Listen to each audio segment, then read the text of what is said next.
वाले आइए मेरे प्रार्थना में जाएं। सर्वशक्तिमान जीवित और सामर्थ्य अनुग्रहकारी दयालु परमेश्वर, एक बार फिर से हम आपके शरणों में आते हैं और सच्ची से परमेश्वर आकाश मंडल आपके हस्तकला का वर्णन करता है और आपके पवित्र वचनों में लिखा है परमेश्वर ओ खुजी, क्योंकि परमेश्वर वध किया हुआ मेमना सारा आदर महिमा गौरव और जलाल के योग्य है। आप महान है परमेश्वर, फिर भी दिन लोगों पे आप अनुग्रह करते हैं। आप पर कर्बों पे सिंहासन पे विराजमान रहने वाले परमेश्वर हैं। आप पवित्र हैं, आप अति स्तुति के योग्य हैं। और बाइबल बताती है परमेश्वर इसलिए तुम मेरे निकट आते हो तो तुम मुझे पवित्र जानो और तुम भी पवित्र होकर के आओ, क्योंकि मैं तुम्हारा पवित्र करने वाला परमेश्वर हूँ।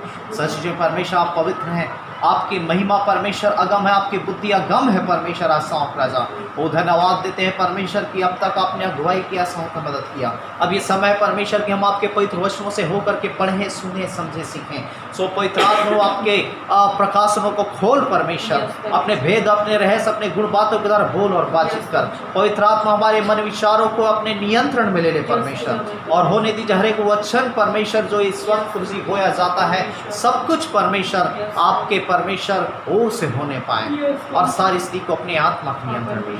अपने दास के होठों को छूले, वेदी के आग से शुद्ध और पवित्र कर परमेश्वर। मन विचारों में परमेश्वर आप अपने प्रकाशनों को प्रकट कर परमेश्वर, और हर एक लोग जो आपके वचनों को सुनते हैं परमेश्वर आसाओं प्रजा वो सुन करके वो 100 गुना फल लाने पाए और उनके जीवन में बदलाव आने पाए और उनका जीवन आपकी महिमा, आपकी सेवा के लिए तैयार किया जाए। ऐसी आशीष, ऐसी अनुग्रह, ऐसी दया कृपा के हाथ को चलते हैं।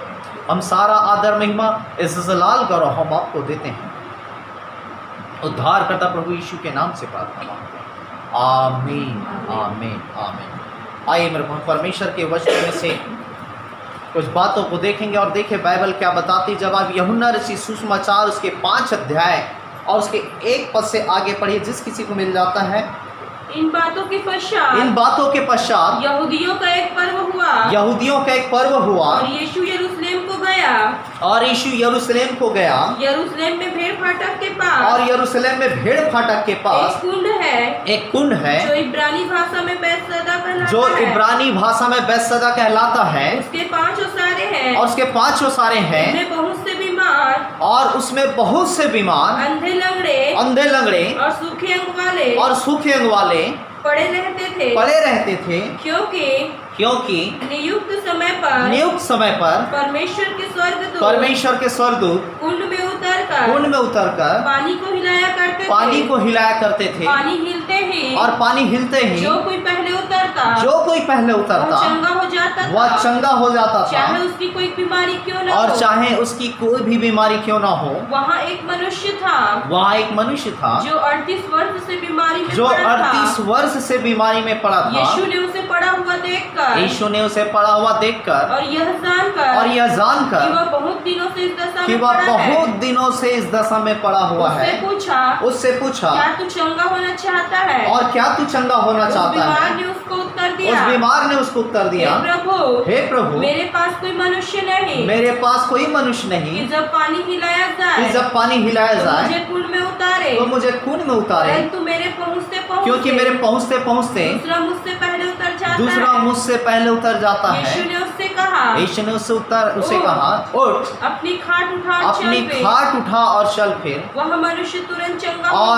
मनुष्य तुरंत चंगा हो गया और अपनी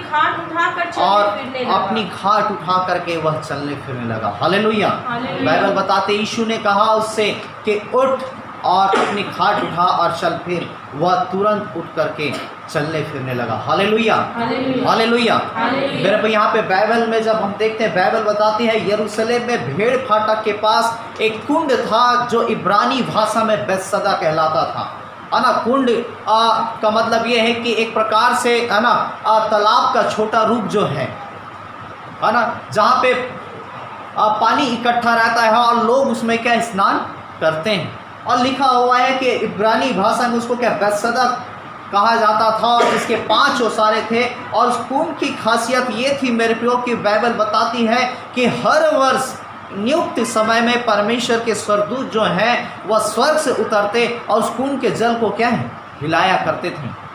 और बाइबल बताती है कि चाहे किसी भी की कोई भी बीमारी क्यों ना हो, जो कोई उस कुंड में उतर जाता और स्नान करता उसकी बीमारी क्या है चंगी हो जाती थी। हालेलुया। स्वर्ग के स्वर्गदूत हर वर्ष उस कुंड के जल को हिलाते हैं, और वहाँ पे बाइबल बताती है कि लोग जो है बीमार, दुख, तकलीफ, परेशानी से ग्रसित लोग, समस्याओं से ग्रसित लोग उस कुंड के पास बैठे रहते कि कब स्वर्गदूत आए और उस कुंड के जल को हिलाए और हम जा करके उसमें उतरे और उसमें से हम क्या चंगाई को क्या है पा जाएं। इस कुंड की मेरे को इस प्रकार से खासियत थी। और बाइबल बताती है लेकिन वही एक मनुष्य था जो 38 वर्ष से क्या है बीमारी में पड़ा हुआ था, और वचन में लिखा हुआ है कि वह मेरे को 1 वर्ष नहीं, 2 वर्ष नहीं, 3 वर्ष नहीं, 4 वर्ष नहीं, उसे 38 वर्ष हो गया था कि वह वहीं पे क्या है पड़ा हुआ था। और बाइबल बताती है यीशु मसीह जब उस बैतसैदा के कुंड के पास पहुंचा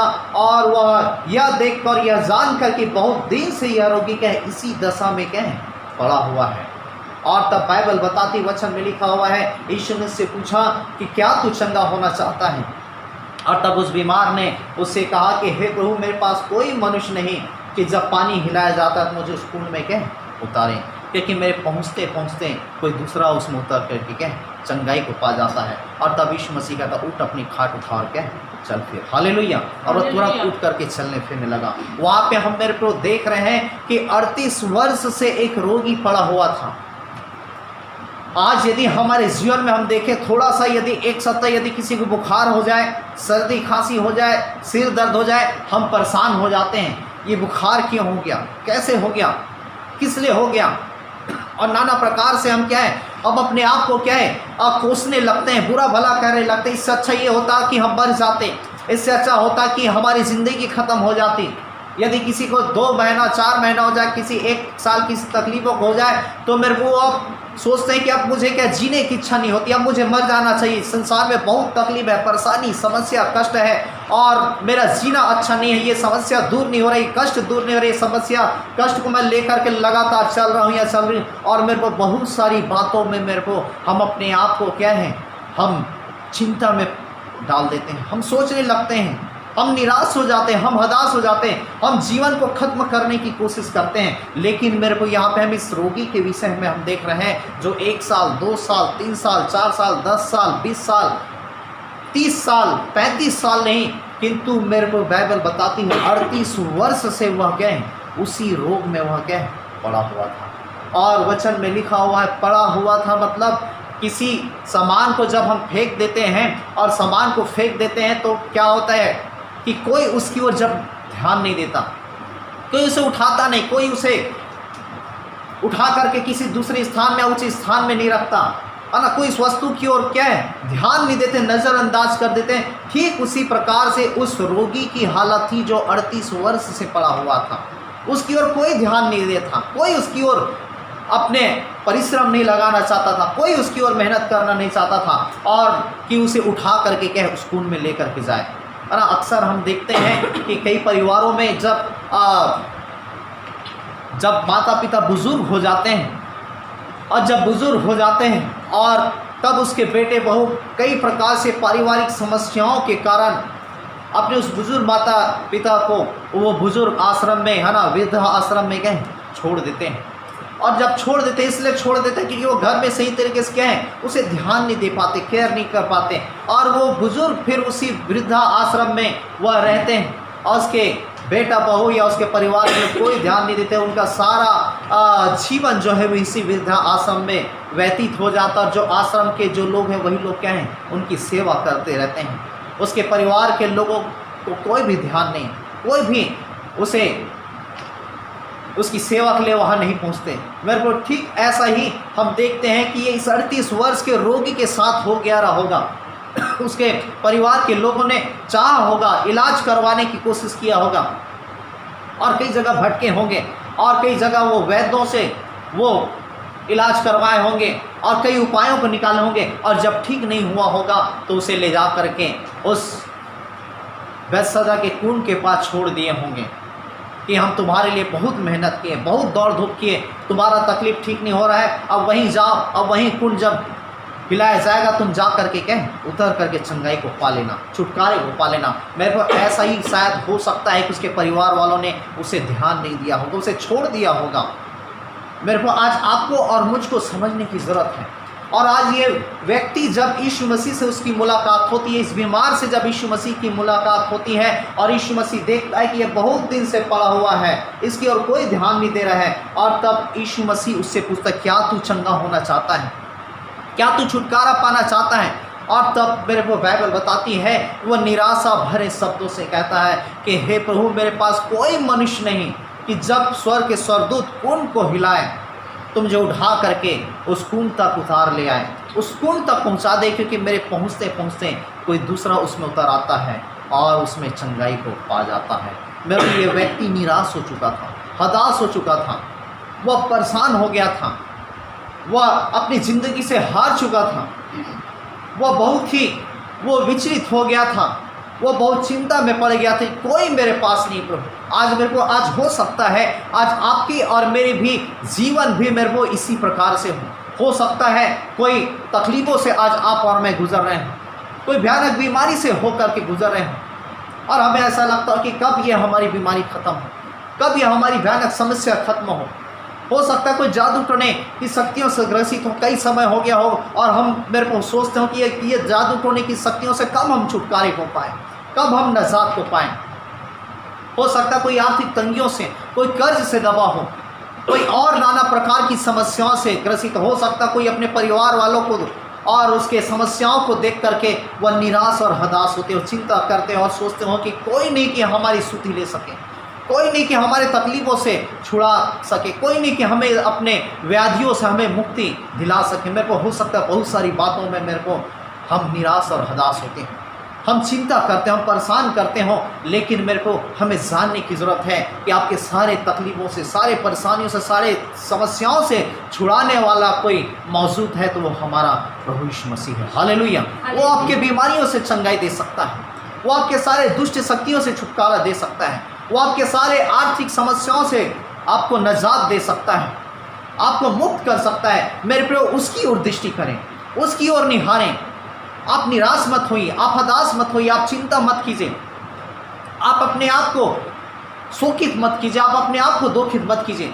यीशु मसीह कहता है कि उठ, अपनी खाट उठा और चल फिर। हालेलुया। मेरे को आज आपको और मुझको उस परमेश्वर को दृष्टि करना है, उस परमेश्वर की ओर निहारना है, अपने फोकस को समस्याओं की ओर नहीं, अपने फोकस को तकलीफ़ों की ओर नहीं, अपने फोकस को मेरे को लोगों की ओर नहीं कि कोई हमारी सहायता नहीं कर रहा है, कोई हमारी मदद नहीं कर रहा, कोई हमारे साथ खड़ा नहीं, कोई हमारे दुख की ओर दृष्टि नहीं कर रहा, कोई हमारी परेशानी की ओर देख नहीं रहा है। मेरे को हम मनुष्यों की ओर ना देखें, हम अपने फोकस को परमेश्वर की ओर लगाएं। हालेलुया। परमेश्वर की ओर दृष्टि करें, क्योंकि बाइबल बताते जिन्होंने उसकी दृष्टि की है उन्होंने ज्योति को पाया है। हालेलुया। और जो परमेश्वर उस 38 वर्ष के रोगी को उसके सारे बीमारी से उसे चंगाई दिया, वो आपको भी चंगाई देने में सामर्थ्य है। इसलिए हमें निराश होने की ज़रूरत नहीं है, हमें जानना है कि हमारा परमेश्वर जीवित परमेश्वर है। ज़रूर हम जीवन की वास्तविकता को जानते हैं कि जीवन जीना वह बहुत सरल नहीं है, जीवन जीना आसान नहीं है। हमें अपने जीवन में कई सारे दुख, तकलीफ, सताव और अलगाव और मृत्यु और धोखे और शैतान के कई प्रलोभन और कई प्रकार के परीक्षाओं से होकर के गुजरना पड़ता है। लेकिन मेरे को हम अपने आप को निराश हताश न करें, क्योंकि हमें जानना है कि जब जब हम निराश होते हैं, हताश होते हैं, शैतान हमारे जीवन के द्वारा हंसी उड़ाता है, वो हमारा खिल्ली उड़ाता है, वो हमारा मजाक उड़ाता है कि ये परमेश्वर के लोग, ये परमेश्वर के जन हैं, और देखो किस प्रकार से ये हताश हो गए, निराश हो गए, चिंताओं में पड़ गए, ये रो रहे हैं। किंतु मेरे को हमें निराश नहीं होना है, हमें जानना है कि निराशा जो है शैतान का सबसे बड़ा क्या है, हथियार है। एक ऐसा ही एक कहानी मैं आपको बता रहा हूँ। एक दिन शैतान जो है, ये कहानी है, और एक दिन शैतान वह कई सारे हथियारों को लेकर के वह दुकान लगाया हुआ था, वह बेच रहा था, और उस हथियारों में मेरे को कई सारे हथियार थे, जैसा कि धोखा का हथियार, जलन का हथियार, बुराई का हथियार, ईर्ष्या, द्वेष, घमंड, कपट, नफरत, लड़ाई झगड़े, मार पीट, द्वेष, नाना प्रकार के वह क्या हथियारों को बेच रहा था। और हर हथियारों का अलग अलग क्या है, कीमत था। और इन सारे हथियारों के बीच में मेरे को एक और हथियार था जो बहुत छोटा था और जिसका रेट क्या बहुत ही क्या महंगा था। और तब एक खरीदार जो है वह उस दुकान के पास आता है और दुकान के पास जब खड़ा होता है वह क्या देखता है, कई सारे हथियार हैं और कई सारे हथियार, सारे हथियारों के अलग अलग रेट है, लेकिन उन सारे हथियारों के बीच में एक बहुत छोटा सा हथियार है जिसका रेट बहुत ही महंगा है। और तब वह उस दुकानदार से अर्थात शैतान से पूछता है कि क्या बात है, कई सारे हथियार हैं और सारे हथियारों के अलग अलग रेट है, लेकिन ये सबसे बीच में जो रखा हुआ ये हथियार तो बहुत छोटा दिख रहा है, लेकिन इसका कीमत ज़्यादा क्यों है, ये महंगा क्यों है। और तब मेरे प्रो शैतान उससे कहता है ये छोटा ज़रूर है, ये महंगा ज़रूर है, किंतु ये बहुत ही क्या है, उपयोगी और बहुत ही क्या है, प्रभावशाली हथियार है। ये हथियार निराशा का हथियार है और बहुत सरल तरीके से मैं मनुष्यों के जीवन में इस निराशा को मैं इस्तेमाल में लाता हूँ। मैं सीधा उसके मनुष्यों के दिल दिमाग में, उसके विचारों में मैं इस हथियार के इस्तेमाल में ला करके उनके हृदय को मैं तोड़ देता हूँ, उनके मनों को मैं तोड़ देता हूँ और उनके जीवन में मैं वार करके उनके जीवन को मैं क्या है तबाह और बर्बाद करके उसके जीवन को बर्बादी की ओर मैं लेकर के जाता हूँ। और देखिए ये शैतान क्या बोल रहा है, ये छोटा है, प्रभावशाली है, ये महंगा है और बहुत जल्दी मैं इसके द्वारा मैं लोगों के जीवनों में मैं काम करता हूँ। मेरे को आज हमको समझने की ज़रूरत है, ये निराशा ये हम मनुष्यों की ओर से नहीं है, ये निराशा शत्रु शैतान की ओर से है और आज आपको और मुझको समझने की ज़रूरत है, आज हमको जानने की ज़रूरत है।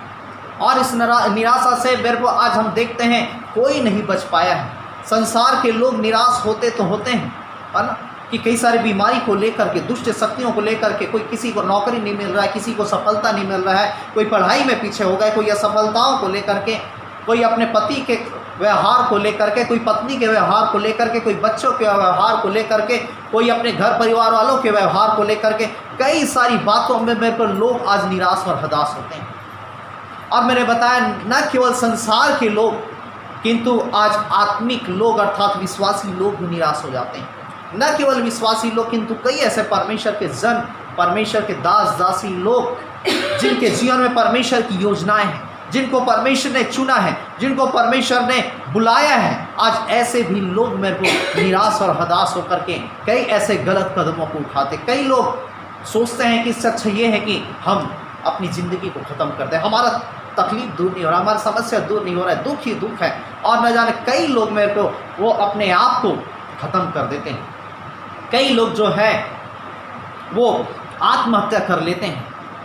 शैतान उनके विचारों को घायल करता और वो सोचते हैं कि मर जाना ही ये सबसे अच्छा रास्ता है, हमारे सारे दुख तकलीफ परेशानी समस्या एक साथ खत्म हो जाएंगे और लोग अपनी ज़िंदगी से हार जाते हैं, वो फेस नहीं करना चाहते। आज यदि हम देखें तो भारत में लगभग जो है हर वर्ष 12,000 से अधिक महिलाएं जो हैं वो निराश होकर के, वो टूट करके मेरे को वो आत्महत्या कर लेते हैं। हम यदि विदेशों की बात करें, अमेरिका की बात करें, हर वर्ष जो है 5,000 से अधिक लोग टूट करके वो आत्महत्या कर लेते हैं। हम देखते हैं कि 5,000 से युवा अपने घर को छोड़ करके भाग जाते हैं। विदेशों की यदि हम बात करें, पारिवारिक जीवन में समस्या आते हैं और तब फिर लोग जो है निराश और हताश होकर के अपने परिवारों से संबंध तोड़ देते हैं, अपने रिश्तेदारों से संबंध तोड़ देते हैं। कई ऐसे नौकरियों की जगह में जब हम देखते हैं कि कई मालिक और अफसरों के दबाव के कारण लोग जो है वो निराशाओं से ग्रसित हो जाते हैं, हताश हो जाते हैं और कितने लोग आत्महत्या करके मर जाते हैं। मेरे को आज हमें समझने की ज़रूरत है, यदि इसलिए जब कभी भी निराशा और हताशा हमारे जीवन में आती है, हमें उसे डांटने की ज़रूरत, हमें अपने जीवन से निकालने की ज़रूरत है। हमें हार नहीं मारना है, हमें असफल यदि हम होते हैं मेरे को हमें हिम्मत नहीं हारना है। बाइबल बताती है यीशु के विषय में, उत्पत्ति की पुस्तक उसके 39 अध्याय में जब हम पढ़ते हैं, यीशु के जीवन में बहुत सारे तकलीफ परेशानी आई, कई सारे निराशाओं का उसे सामना करना पड़ा।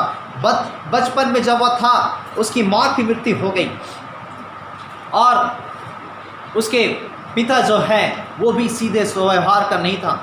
यीशु के सगे भाइयों को हम देखते हैं कि सगे भाई उससे चिढ़ते थे, उससे ईर्ष्या करते थे कि हमारा पिता हमारे छोटे भाई यीशु से बहुत प्यार करता है, इसलिए उसे निरंतर तिरस्कार करते थे, निरंतर यीशु के साथ दुर्व्यवहार किया जाता था।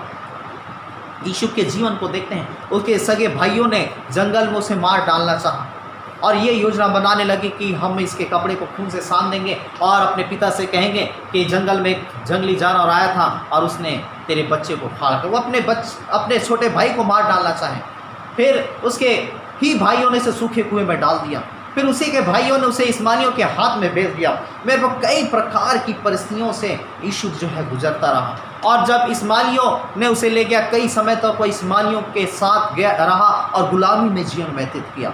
इस्माइलियों ने फिर पोतीफर के यहाँ भेज दिया। वहाँ वो खेतों में काम करने लगा, घरों में काम करने लगा। और बाइबल बताती बहुत सारे अन्याय हुए, अत्याचार उसके साथ हुआ। और उस पोतीफर के स्त्री ने उसे झूठे आरोप में फंसा दिया और उसे जेल थाने में डाल दिया गया व्यभिचार के पापों में। बल्कि यीशु निर्दोष था, उसे झूठे आरोप में फंसाया गया, उसे जेल थाने में डाल दिया गया। और बाइबल बताती है कि जवानी के दिनों में मेरे को उसे बहुत सारे दुख, तकलीफ और निराशाओं को उसे सामना करना पड़ा। हम यदि अब्राहम लिंकन के विषय में यदि हम देखें तो 7 वर्ष की उम्र में ही उसको क्या घर से बेघर होना पड़ा और उसके परिवार वालों ने उसे निकाल दिया। उसकी माता की मृत्यु हो गई 9 वर्ष के उम्र में। 20 वर्ष के उम्र में उसे नौकरी से निकाल दिया गया। 22 वर्ष के उम्र में कॉलेज का उसका दाखिला जो है वह निरस्त कर दिया गया। लगातार कई प्रकार की असफलताएं। हम यदि अब्राहम लिंकन के जीवन को देखें तो 23 वर्ष की उम्र में एक व्यक्ति के साथ वह मिल करके दुकान खोला और दुकान खोलने के बाद 2 वर्ष ही हुआ था कि पार्टनरशिप में वह काम कर ही रहे थे, उसके मित्र की मृत्यु हो गई। और मित्र की मृत्यु होने के बाद जो है वह कर्ज लिए थे, उधार लिए हुए थे और उस उधार को चुकाने के लिए उसे दूसरे की दुकानों में उसे काम करना पड़ा कि वह कर्ज को चुकाया जा सके। और 39 वर्ष में जब अब्राहम लिंकन पहुंचा तो वह संसद के चुनाव को हार गया। 41 वर्ष की उम्र में उसका एक बेटा मर गया। 45 वर्ष की उम्र में जब वह पहुंचा तो सीनेट का चुनाव हार गया। और 49 वर्ष की उम्र में वह पुनः जो है वह सीनेट का चुनाव फिर से आ गया। लगातार असफलताएं, लगातार जो है नाकामयाबी, वो निराश हो गया, हताश हो गया। लेकिन मेरे को उसने क्या हिम्मत नहीं हारा। और जब 51 वर्ष के उम्र में मेरे को जब पहुंचा फिर से वह चुनाव लड़ा और वह अमेरिका का राष्ट्रपति के रूप में चुना गया। हालेलुया। वह हिम्मत नहीं हारा, वो अपने हौसले को, अपने आत्मविश्वास को नहीं खोया और उस समय वह अमेरिका का राष्ट्रपति चुना गया और उस समय का एक बहुत ही प्रभावशाली लीडर के रूप में, महानतम लीडर के रूप में वह जाना गया। हालेलुया। मेरे को आज आपके और मेरे जीवन में कई सारी समस्या हो सकती हैं। हमें हारना नहीं, हमें निराश नहीं होना है, किंतु उस परिस्थितियों का हमें सामने करने की जरूरत। मैंने बताया जब कभी भी निराश होते हैं आपको डांटने की जरूरत है, फटकारने की जरूरत है। हम यह बाइबल बताती है प्रेरितों के काम की पुस्तक में उसके 16 अध्याय उसके 16 पद से जब हम पढ़ते हैं, वहाँ पे जब 16 पद से आगे 25-26 पद में जब हम पढ़ते हैं, आप उस स्थल को अच्छे से जानते हैं। जब पौलुस और सिलास को जेल खाने में डाल दिया गया था और 25 पद में लिखा आधी रात के लगभग वो परमेश्वर की आराधना कर रहे थे, परमेश्वर की महिमा, परमेश्वर की जय जयकार कर रहे थे। और तब लिखा हुआ है कि बंदीगृह की नींव हिल गई और सारे बंधन खुल गए। और तब दरोगा जो है जिसको यह काम सौंपा गया था कि वह कैदियों की देखरेख करे, और जैसे वह भूडोल होता है और दरोगा नींद से जागता है और देखता है कि दरवाज़ा बंदीगृह का खुला हुआ है, तो वह सोचने लगा कि सारे कैदी लोग भाग गए होंगे। और तब वह अपने आप को, वह बहुत ही निराशा में और अपने आप को बहुत ही दुखी में वह अपने आप को डाल दिया। और वह सोचने लगा कि अब तो हाकिम मुझे छोड़ेगा नहीं, क्योंकि मुझे कैदियों को देखने के लिए मुझे रखा गया था और गेट खुले हुए हैं, दरवाजे खुले हैं, मतलब ये सब के सब भाग गए होंगे। और तब वह अपने ही तलवार को निकाल करके वह आत्महत्या करने की कोशिश की, क्योंकि उसे मालूम था यदि ऐसी हालत में जा करके बताऊंगा हाकिम तो मुझे छोड़ेगा नहीं, इससे पहले कि हाकिम मुझे मार डाले उससे अच्छा मैं अपने आप को मार डालता हूं। और तब मेरे को वह अपने ही तलवार से आत्महत्या करना चाहा। और तब बाइबल बताती जैसे ही वो आत्महत्या कर रहा था, और तब वचन में लिखा है पौलुस और सिलास अंदर से आवाज़ देता है और कहता है कि हे दरोगा अपने आप को हानि मत पहुँचा, हम सब यही हैं। और जैसी इस आवाज़ को सुनता है कि हे दरोगा अपने आप को हानि मत पहुँचा, हम सब यही हैं। और तब बाइबल बताती मेरे को वह दिया को लेकर के वह अंदर जाता है और अंदर जा करके वह देखता है तो पौलुस और सिलास और सारे कैदी वहाँ अंदर में पाए जाते हैं। और तब वह समझ जाता है ये कैदी नहीं, ये साधारण लोग नहीं, ये गुनाहगार नहीं, ये ज़रूर कोई परमेश्वर के जन है। और इसलिए वह मुँह के बल गिरता और कहता है कि हे साईं वो उद्धार पाने के लिए मैं क्या करूँ। और तब लिखा हुआ है पौलुस और सिलास उससे कहते हैं प्रभु यीशु मसीह पे विश्वास कर तो तू और तेरा घराना उद्धार पाएगा। हालेलुया। और उसी दिन पौलुस और सिलास ने उसे सुसमाचार सुनाया। दरोगा पौलुस सिलास को अपने घर में ले गया, उसके परिवार वालों ने सुसमाचार सुने और बाइबल बताती है कि उसी रात उन्होंने बपतिस्मा लिया। हालेलुया। मेरे को हमें निराश होने की जरूरत है। ये दरोगा अपने आप को मार डालना चाहता था। आज कई ऐसे लोग जो है मेरे को आज निराश और हताश हो जाते हैं, किंतु आपको जानना है मेरे को कि आप चुने हुए हैं, परमेश्वर के खून से खरीदे हुए लोग हैं। आपके जीवन में परमेश्वर की योजना है, इसलिए आप अपने आप को निर्बल मत कीजिए, दुर्बल मत कीजिए, कमजोर मत कीजिए। हम यहूदा इस्करियोती के जीवन को देखते हैं। यहूदा इस्करियोती भी जा करके यीशु मसीह को बेच दिया और बेचने के बाद फिर उसने फांसी लगा लिया। मेरे को आत्महत्या ये रास्ता नहीं है। आत्महत्या हमारे जीवन के समस्याओं का समाधान नहीं है। हम देखते हैं पहला राजा उसकी 19 अध्याय के 4 पद में हम एलिया के विषय में देखते हैं। एलिया जो परमेश्वर की सामर्थ से भरा हुआ था। पहला राजा 17 अध्याय में कहता कि यहोवा के जीवन की शपथ जिसके सम्मुख में उपस्थित रहता हूँ, वो परमेश्वर की उपस्थिति में रहने वाला व्यक्ति। और मेरे को वही 19 अध्याय में जब हम पढ़ते हैं तो इजेबेल के डर से वह क्या भागने लगा और झाऊ पेड़ के जंगल में झाऊ पेड़ के पास जाकर के छिप गया। और 19 के 4 पद में लिखा हुआ है वो परमेश्वर से मौत मांगता है, हे परमेश्वर मुझे मार दे। देखिए जिस एलिया के विषय में हम देखते हैं कि जिसने कहा आसमान बंद हो गया, जिसने कहा आसमान खुल गया, जिसके विषय में हम पढ़ते हैं इस विधवा के घर में उसके घड़े का मैदा बढ़ गया, कुप्पी का तेल बढ़ गया, कई बड़े बड़े आश्चर्य कर्म हुए इसी एलिया के द्वारा। एक सामर्थी जन, एक अभिषिक्त जन, एक परमेश्वर के पावर और सामर्थ को प्राप्त किया हुआ जन मेरे को वह क्या निराश और हताश हो गया। और वह जो है परमेश्वर से मौत मांगता है, हे परमेश्वर मुझे मार दे। किसके डर से? एक स्त्री, एक इजेबेल के डर से उतना बड़ा सामर्थ्य हो सकता। तो आज मेरे को हमको समझने की ज़रूरत, निराशा से हताशपन से कोई नहीं बचा है, किंतु आज हमें जानने की ज़रूरत ये परमेश्वर की ओर से नहीं किंतु ये शैतान की ओर से है। और जब कभी भी निराश और हताश होते हैं मेरे को हमको तुरंत डांटने की ज़रूरत है। हम परिस्थितियों को मैग्नीफाई ना करें, परिस्थितियों के विषय में हम सोचते ना रहें ये हो जाएगा, वो हो जाएगा, ऐसा हो जाएगा, इस प्रकार से हो जाएगा और फिर ये तकलीफ परेशानी बढ़ते जाएगा। आप उसके विषय में सोचने से अच्छा आप परमेश्वर के विषय में सोचिए, परमेश्वर की ओर दृष्टि कीजिए, परमेश्वर को निहारिए, अपने फोकस को परमेश्वर को लगाइए कि आपका परमेश्वर उन सारे बातों से आपको सारे तकलीफों से छुड़ा सकता है, सारे चीज़ों से आज़ाद कर सकता है, सारे चीज़ों से मेरे को हमें निकाल सकता है। इसलिए हम अपनी गलतियों को सुधारें। यदि हो सकता है हमारी वो तकलीफ़ें जो है हमारी गलतियों की वजह से हों, और इसलिए हम अपनी गलतियों को मानें, एक दूसरे के ऊपर दोषी न लगाएं, किंतु हम अपने स्वभाव को सुधारें, हम अपनी ज़िंदगी को सुधारें, हम एक अच्छा जीवन व्यतीत करें। हो सकता है वो तकलीफ़ें जिसको हम फेस कर रहे हैं वो हमारी खुद की गलती की वजह से हो सकता है वो दूसरों की गलती की वजह से हो सकता है शैतान की गलती की वजह से हो। हम जांचें, सोचें कि वो समस्या कहाँ से आई और समस्याओं को हम सुधारें, हम अपने जीवन को सुधारें। इसलिए समस्याओं के पीछे मेरे को हम अपने टाइम को बर्बाद ना करें, किंतु उस परिस्थितियों में हम उपाय निकालने की कोशिश करें। हालेलुया। इसलिए हम अपने जीवन में जब भी निराशा आता है हम उसे दूर करें। हम यीशु के जीवन को मेरे को हम देखते हैं कि यीशु जो है निरंतर वह परमेश्वर के साथ अपना कनेक्शन बना करके रखा। बाइबल बताती है जहाँ जहाँ जाता यीशु के साथ परमेश्वर साथ साथ जाता। जेल में भी परमेश्वर उसे नहीं छोड़ा। तो मेरे को क्यों परमेश्वर ने जेल में यीशु को नहीं छोड़ा, आज हमें भी जानने की ज़रूरत है।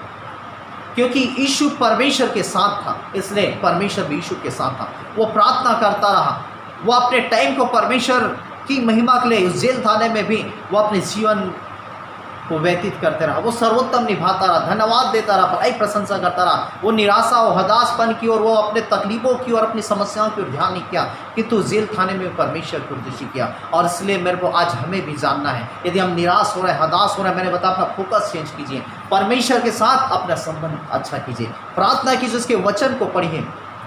क्योंकि शैतान आज हमें धोखे में रखता है, गुमराह करके रखता है, हमें वचन पढ़ने नहीं देता। इसलिए हम क्या वचन जब जब हमें पढ़ना है हम क्या है बहुत व्यस्त हो जाते हैं, बाइबल खोल नहीं पाते, क्योंकि शैतान को मालूम है कि ये वचन में ऐसी सामर्थ है कि वचन क्या 2 भाग कर सकता है लाल समुद्र को। शैतान को मालूम है ये वचन में इतनी शक्ति है कि ये पहाड़ों को हटा सकता है। शैतान को अच्छे से मालूम है कि ये वचन जो है यह बीमारों को चंगा कर सकता है, अंधों को आँख दे सकता है, लंगड़ों को चला सकता है, लोगों को निराशाओं से निकाल सकता है, लोगों को उसकी समस्याओं से छुटकारा दे सकता है, लोगों को उद्धार दे सकता है, लोगों को पापों से छुड़ा सकता है। शैतान को वचन की वास्तविकता मालूम है, उसे मालूम है कि वचन दोधारी तलवार है और इसलिए हमारे ध्यान को भटकाता है और वो हमें धोखे में रखता है कि अभी हमारे पास बहुत टाइम है, हम कभी भी वचन को पढ़ लेंगे, अभी हमारे पास बहुत समय, अभी इतनी हड़बड़ी कि हम कभी भी प्रार्थना कर लेंगे, अभी हमारे पास जीवन में बहुत टाइम, हम कभी भी चर्च चले जाएंगे, चलो एक संडे नहीं गए तो क्या हो गया, आने वाले संडे चले जाएंगे, चलो एक दिन प्रार्थना नहीं किए तो क्या हुआ, चल आने वाले दिनों में हम प्रार्थना कर लेंगे, चलो आज हम वचन नहीं पढ़े तो क्या हुआ, चलो कल पढ़ लेंगे। और इस प्रकार से वो हमें क्या धोखे में रखता है, हम उसे नज़रअंदाज करके क्या आगे बढ़ते चले जाते हैं और कई दिन हो जाता है फिर हम परमेश्वर से प्रार्थना नहीं कर पाता, कई दिन हो जाता है हम परमेश्वर के बाइबल को खोल करके नहीं पढ़ते हैं, हमारे बाइबल में धूल पड़ा रहता है। किंतु मेरे को आज हमें समझना है कि हमारे लिए ये सौभाग्य की बात है कि आज हमारे हाथों में बाइबल है, हालेलुया। लेकिन एक समय ऐसा था कि ये बहुत ही दुर्लभ था। अरे पेपिरस के घास के पौधे के पत्ते में इस बाइबल को लिखा जाता था, चमड़ों में लिखा जाता था। 1600 साल हो गए इस बाइबल को लिखने में और कई वर्षों के बाद इसे संग्रह किया गया और संग्रह करने के बाद ये बहुत ही कठिनाई से लोगों तक अर्थात चर्चों तक उपलब्ध हो पाता था। ये बाइबल केवल पुलपीठ में ही देखने को मिलता था और पास्टर ही उसे, याजक ही उसे पढ़ता था, परमेश्वर के सेवा टहल करने वाले लोग ही पढ़ते थे। लेकिन आज के समय में परमेश्वर की अनुग्रह है, उसकी दया है कि आज हम में से प्रत्येक के हाथों में बाइबल है और मेरे को इस बाइबल के कद्र को, उसकी कीमत को हम समझें। लोग इसी वचन के लिए तरस रहे हैं, लोग इस वचन के नहीं जानने के कारण वो तकलीफ, परेशानी, समस्या, कष्टों से ग्रसित हैं, वो निराश होकर के वो आत्महत्या कर ले रहे हैं, अपने आप को हानि उठा रहे हैं। किंतु आज हमारे पास ये जीवन देने वाले वचन होने के बावजूद भी हम इसे इस्तेमाल में नहीं ला पा रहे हैं। ये हमारे जीवन के लिए मेरे को हर एक उस अंधकार के एरिया में प्रकाश को पैदा करता है। इसलिए दाऊद कहता है तेरा वचन मेरे पाँव के लिए दीपक और मार्ग ले जाना है। इसलिए हम निराशाओं में हैं, हम परेशानियों में, तो हमारा सारा उत्तर परमेश्वर के वचनों में है। हम तुरंत बाइबल खोलें और प्रार्थना करें, परमेश्वर हमारे इस वचनों के द्वारा मार्गों को खोलेगा, हालेलुया। और यीशु जो है निरंतर अपना संबंध परमेश्वर के साथ अच्छा बनाया। मेरे को जब आप और मैं निराश होते हैं, मेरे को हम अपना परमेश्वर के साथ अपना कनेक्शन अच्छा करें। यीशु के जीवन को हम देखते हैं कि उसके जीवन में समझौता की परिस्थितियाँ आई। पोतीपर की पत्नी ने उसे कहा कि तू मेरे साथ सो व्यभिचार कर, किंतु बाइबल बताती बार बार वह स्त्री उसे मजबूर करने लगी, लेकिन बाइबल बताती है यीशु बार बार वह उसे नकारने लगा और वहाँ से भागा, और जब भागा तब उसके गमछे को पकड़ लिया गया। यीशु चाहता तो वह पापों में गिर सकता था, लेकिन यीशु ने जाना कि मैं क्यों ये गलत काम करके मैं अपने आप को परमेश्वर की दृष्टि में मैं दोषी ठहराऊं, क्यों मैं परमेश्वर की दृष्टि में अपवित्र काम करूं, क्यों ये वो काम करूं जो परमेश्वर की दृष्टि में सही और उचित नहीं है। आज मेरे को हमें इस प्रत्येक को समझना है। मैंने बताया कई सारी समस्या जो आती है उसके पीछे निराशाओं का हाथ जो है हमारे खुद की गलतियाँ होती हैं। यीशु चाहता वह विचार में गिरता और वह निराश हो सकता था, लेकिन उस परिस्थितियों में उसने समझौता नहीं किया, उसने जय को पाया। शैतान आपकी दुर्बलताओं को देखता है, वो आपके कमजोरियों को देखता है और उसी में आपको गिरा करके आपको निराश और हताश करना चाहता है। इसलिए अपने कमजोरियों को जाने, उस कमजोरियों को हम सुधार करके हम परमेश्वर में क्या आगे बढ़ें, हालेलुया। हमारे जीवन से निराशाएं खत्म हो जाएगी। हम परमेश्वर के योजनाओं की ओर ध्यान दें, क्योंकि हमारी योजना परमेश्वर के लिए बहुत ही बड़ी है। हमारा जीवन में जो योजना उसने रखा है वो कहता है मैं तुम्हें श्रेष्ठ करूंगा, मैं सारी जातियों में तुम्हें क्या श्रेष्ठ करूंगा, मैं महान बनाऊंगा, मैं तुझे ऊंचा करूंगा। और यीशु को मालूम था कि ये जेल मेरे परमानेंट स्थिति नहीं है। उस युग को मालूम था ये निंदा करने वाले शत्रु, ये बुराई करने वाले शत्रु, ये धोखा देने वाले शत्रु, ये अन्याय करने वाले शत्रु मुझे हरा नहीं सकते। इसलिए वो अपनी ज़िंदगी में निराश नहीं, किंतु अपने परमेश्वर के सर्वोत्तम निभाता रहा, परमेश्वर को धन्यवाद देता रहा और उसका एक सही डिसीजन, एक सही जीवन व्यतीत करना ही मेरे को परमेश्वर उसे कहे जेल खाने से निकाला और मिस्र देश का प्रधानमंत्री बना दिया, हालेलुया। आज हमें भी परमेश्वर की योजनाओं की ओर दृष्टि करना है, अपने फोकस को चेंज करने की जरूरत है। परमेश्वर की योजनाओं की ओर ध्यान लगाना है। एक बहुत बड़ा प्रसिद्ध मैनेजर करके एक मनोवैज्ञानिक जो है, एक कॉलेज में एक ऐसी व्याख्यान कर रहा था, लोगों से प्रश्न उत्तर, है ना, लोग प्रश्न करते थे और ये मनोवैज्ञानिक जो है ये लोगों के उत्तरों को देता था। और तभी उस भीड़ में से एक व्यक्ति जो है उस मनोवैज्ञानिक को पूछने लगा कि डॉक्टर साहब, मेरे जीवन में बहुत सारे निराशाएं हो जाती हैं, बहुत सारी बातों को लेकर के मैं चिंतित रहता हूँ, परेशान रहता हूँ, मुझे इसे किस प्रकार से सॉल्व करना चाहिए, कैसे मैं इससे निकल सकता हूँ।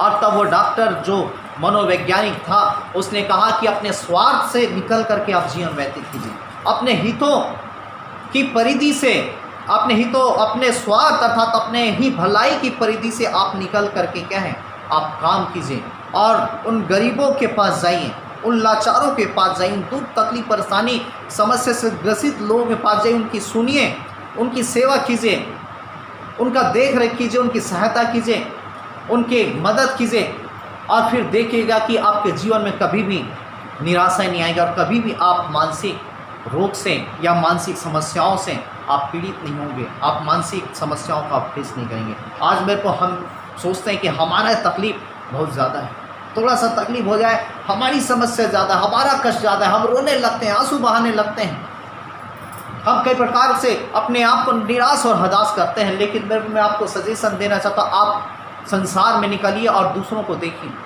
दूसरों के जीवन को झांकिए। कई ऐसे लोग जिनके एक हाथ हैं और एक हाथ नहीं है।